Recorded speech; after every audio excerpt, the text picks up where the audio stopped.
Magandang oras mga kababayan, mga ka-Golden Boy. Meron tayong napagagandang balita para sa buong Pilipino ito. Ito yung inanunsyo kanina ni PBBM na bababa daw ang presyo ng langis bukas. 20 pesos ang pagbaba ng krudo. 20 pesos mga kababayan. Parang hindi tayo maniwala, no? And then gasolina is 4 pesos, kerosene ay 8 pesos. So napakalaki ng pagbaba ng lalo na sa gumagamit sa krudo. Kaya utang natin lahat to kay Donald Trump, presidente ng Amerika, na napakatapang na nagipaglaban diyan sa Hormuz, sa Iran. Walang takot. Kaya pinasok kahapon ng American US Navy ang Hormuz, binuksan ito at ngayon ay meron ng blockade, merong parang checkpoint si Trump sa Hormuz Strait. Kaya siguro bukas ay malaya nang makapasok ang mga international cargo vessels at oil tankers pagkatapos malinis yung mga bomba na nilagay doon ng IRGC, yung mga bomba na sea mines na nasa ilalim ng dagat.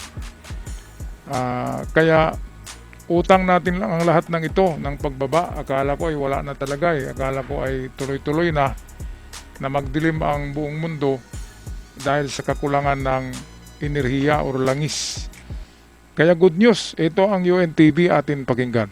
Simula bukas, April 14, may malaki ang rollback sa presyo ng langis. Ito ang inanunsyo mismo ni Pangulong Ferdinand Marcos Jr. sa kanyang bagong recorded video message kung saan malaki ang mababawas sa presyo ng diesel. Mahigit 20 piso ang ibababa sa diesel. Ang gasolina naman may bawas na 4 pesos 43 centavos kada litro. Ayun. Kerosene, 8 pesos 50 centavos kada litro ang ibababa. Malaking tulong ito lalo na sa ating mga driver, sa mga commuter at sa bawat pamilyang Pilipino na araw-araw naapektuhan ng mataas ng presyo ng krudo. Sa kabila nito, ayon kay Pangulong Marcos, hindi pa rin ito sapat. Ayon kay PBBM, tuloy-tuloy ang ginagawa ng pamahalaan para maibsan ang epekto ng patuloy na pagtaas ng produktong petrolyo sa pang-araw-araw na buhay. Ayan, so salamat naman at least ay merong kunting pagbaba. Pero sa krudo medyo okay na yun eh. Pero kailangan maibalik talaga sa dating presyo, yung 50 pesos lang per litro ng krudo at gasolina. Yun yung kailangan maibalik dahil ang sweldo naman ng mga manggagawa, katulad ko, ang sweldo ko ay hindi naman tumaas, wala namang incentives. Kaya hirap na hirap talaga tayo nito.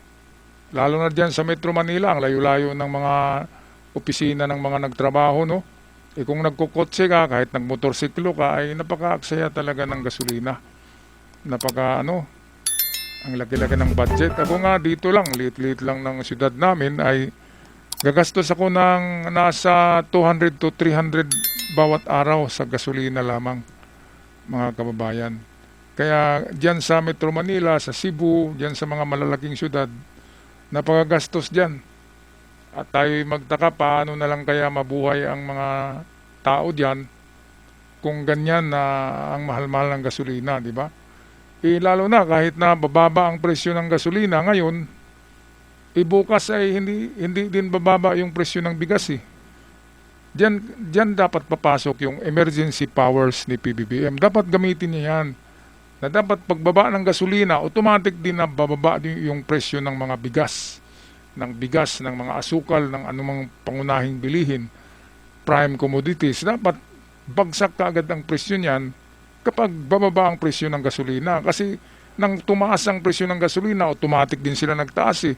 Yung mga supplier ng bigas, bakit hindi nila maibaba yan? Kaya kahit lugi sila dyan, ibaba nila yan. Dahil nung tumaas ang gasolina, kahit old stock yung kanilang bigas, itinaas nila yung presyo eh. Mga tarantado kayo eh. Mga negosyante kayo na ginagamit nyo ang sitwasyon. Kaya yumayaman kayo, karma lang hintayin nyo ang karma sa inyo. Darating yan, hindi tatagal. Kaya again, salamat kay Donald Trump ng Amerika. Kaya nga, ang content ko halos Donald Trump na eh. Kasi siyempre, bibigyan natin siya ng itong simpatiya. Dahil siya ang nagipaglaban para sa buong mundo kontra dito sa mga demonyong taga-IRGC ng Iran. Okay, balik tayo sa balita. Tiniyak din nito na hindi titigil ang pamahalaan hanggat hindi napapababa ang gasto sa biyahe, sa pagkain at sa kabuuang pamumuhay ng mamamayan. Bukod rito, ayon kay Pangulong Marcos, may iaanunsyo pa siya ng mga gagawing hakbang ng kanyang administrasyon. Ayun. Sa mga susunod na araw at linggo, may aanunsya po ko na mga dagdag na hakbang at tulong mula sa gobyerno. Hindi natin maganda. hahayaang mapabayaan ang bawat Pilipino sa gitna ng mga hamong ito. Kaya Napakaganda no yung sinabi na hindi mapabayaan ng bawat Pilipino. Wala pang nakarating dito sa amin ng mga ayuda eh. Paano na yan? Baga matapos tong krisis, tapos wala man lang ni isang kumatok sa gate namin, di ba? Wala pang dumating dito sa lugar namin na mga ayuda galing sa ating Pangulo. Kaya yung sinasabi ni PBBM, okay naman yun na dapat walang maiwan na pamilya. Lahat matulungan. Ang problema, hindi yata lahat eh. Kasi lalo na sa mga barangay, sa mga pinipili ang bibigyan yan eh. Yan ang problema niyan. Okay, tapusin na natin ang balita. tuloy-tuloy ang trabaho ng pamahalaan nang may maramdaman na ginhawa ang bawat pamilya. Okay, so napakaganda. Tuloy-tuloy ang trabaho ng ating Pangulo. Ngayon, atin naman pakinggan si Secretary Garin ng Department of Energy tungkol dito sa sinabing napaka-imposibleng ibaba ng 20 pesos kaagad ang krudo. So ito ang video atin panoorin. Chicken McDo, napakasarap. I say with pride, makes me wanna testify! Nako, bading Sharon kaagad. Garin ng Department of Energy nasa Zoom Ipagbukas mo lang sa sa channel ni Alvin DZMM ay bading kaagad yung bumungad eh. Itong bading naman na to. O ito, pakinggan natin DZMM with Alvin, interview kay DOA Secretary Garin. na rin natin. Secretary, magandang umaga po sa inyo.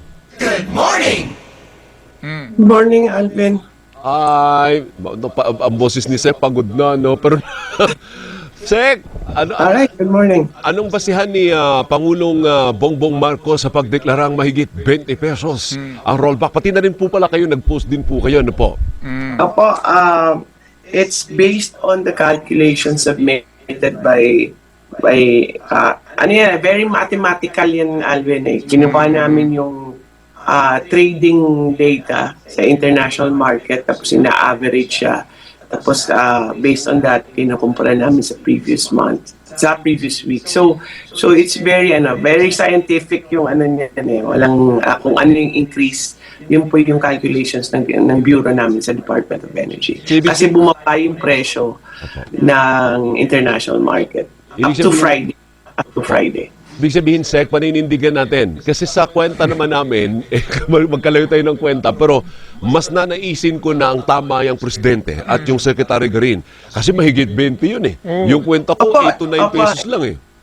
And yesterday I had a meeting with the oil companies also, and nag-confirm na sila within since yesterday up to today. Ayan, so nag-confirm na lahat ng kumpanya ng langis sa Pilipinas. Kaya bukas, mamamayan, Pilipino, lalo na dito sa lugar ko, bukas ay isumbong nyo yung mga gasolinahan na hindi nagbaba ng presyo. Kasi nasyonal ito eh. Malawakan ito at miniting na pala ng Secretary Garin lahat ng mga may-ari o manager ng mga kumpanya ng langis sa Pilipinas na bukas magbaba tayo.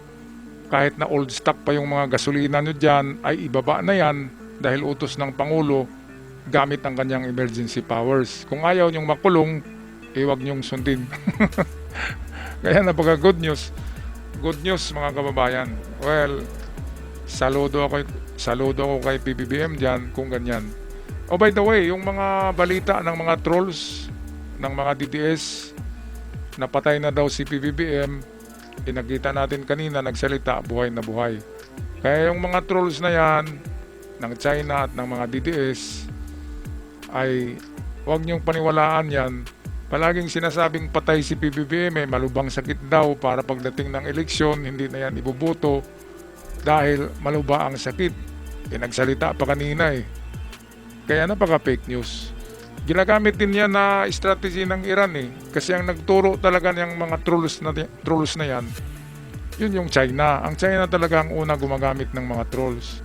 Ngayon nalaman ng Iran na gamit pala ang trolls sa politika, ginagamit din yan sa Iran, sa IRGC, mga fake news, napakaraming fake channel diyan sa Iran at sa Turkey, tsaka sa India, napakaraming fake news, trolls ng China yan at ng IRGC. Na katulad din sa Pilipinas, ginamit din yan ng mga trolls, gumagawa ng mga fake news. Kaya iwas fake news tayo mga kababayan. Alright, so kung magpapaalam na sa lahat, maraming salamat at sa mga bago pa lamang nag-subscribe, maraming salamat. Malaking tulong yan sa aking avid followers. Libo-libong pasasalamat. Hanggang sa muli. Love and peace.